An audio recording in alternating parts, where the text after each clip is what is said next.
Welcome to BlueandGold.com's review of the Notre Dame Virginia Tech game. I'm Lou Somogyi, joined by Matt Jones, and we're going to be having Thanksgiving weekend coming up here soon, but right now it feels like Groundhog Day, like the movie with Bill Murray, because it's repeating the same day over and over. Almost every home game this year, Matt, Michigan State, you jump out 7-0 lead. Duke, you're up 14-0 in the first 8 minutes. Stanford, you're up 10-0 at halftime. Miami, you're up 20-0 and have to really rally at the end. And everything's going fine here. Notre Dame's up 17-0 and then 24-7. And then even in the third quarter, catch a big break on an interception and get up 31-21. You feel like you're in control. You feel like you're in control. And then it just disappears. Yeah, you just kind of wait. I think I said a couple of weeks ago, you're just waiting for the other shoe to drop. And there wasn't really a specific play in this game. It was just the second half. The offense never got going. Virginia Tech made enough plays. I mean, even when Notre Dame did get a break, they get the interception. Drew Tranquill, they score right after that. And then that's not even the thing that gets them over the hump. They can't even really turn that into a full game.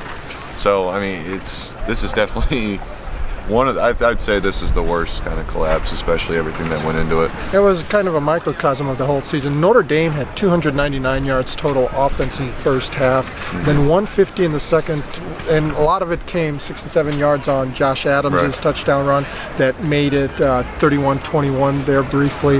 And then DeShone Kizer, big story after the game.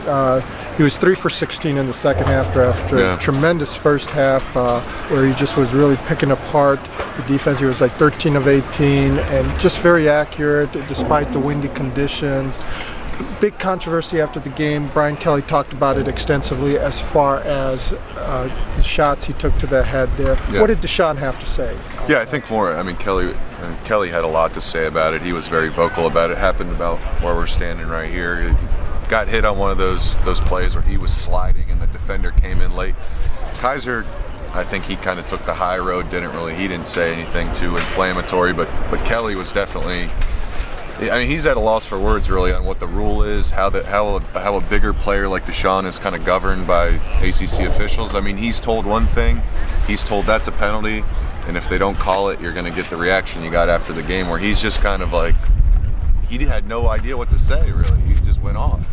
And I think it's frustration also because it happened earlier in the Syracuse game though, but I think he's even thinking back to 2013 when Notre Dame lost out at Pitt. That ended their BCS hopes, but there was a play with the wrong end of it. There was a play with Stephon Tuitt against the Pittsburgh quarterback, and the quarterback almost initiated the contact, and the helmet to helmet was inadvertent, but it was Tuitt who got kicked out of the game. So I think some frustration was also spilling over as far as that. And it's such a tough play to call. I mean, the rule is so subjective. Crew to crew is going to be different, and who knows what he sees, what angle he has on the play. You'd like to see that play get reviewed at the very least and at least take a look at it, because they can do that now, but they just played on. And I mean, DeShone took another shot at the end of the game and had to come out, and I mean, he said he was fine after the game was cleared, no lingering effects, I don't believe. He seemed fine. But yeah, a big guy like that, he can take shots like that, and they don't necessarily show. But in the second half, he definitely was not himself. And just to be clear, Brian Kelly did indicate after the game also that he medically, that he went through the protocol and procedures, and that the training staff did clear DeShone as far as any concussion-like symptoms. Right. Well, 4-7, you got USC coming up. This is going to be extremely challenging for Notre Dame to be able to one more time just go to the well. This is technically their bowl game, the de facto bowl game. Cole Luke just said it before we came out here. This is their bowl game this week, and they're playing the toughest team on their schedule. So I mean, you can't really have high hopes for what Notre Dame is going to throw out there. But I mean, if they do have any kind of pride, I would like to think that you could see it in some way or fashion against USC. Well, I mean, the big story is going to be that, well, it's 7 losses, but it's only by a total of 32 points. And that's a little deceiving, though. It really is, because, again, when you have double-digit leads in almost every game, it's like, just can't finish. And Notre Dame's been outscored in the fourth quarter, and once again, it was reflective of just how it becomes almost a mentality. And this is, Brian Kelly mentioned after the game, this is going to help them next year, and I can understand maybe what he's saying as far as when you go through these kind of trials, then the next season you learn from him, but they haven't really learned from him this year. There's going to have to be an awful lot of work in the off season to get things back together, both physically and mentally Yeah. for this team. And the way things are set up, it can't really get much worse. Like, I would say this is about the bottom. You lose enough of these games, I don't think you can do much worse next year. You can't lose as many close games as you do this year. Yeah.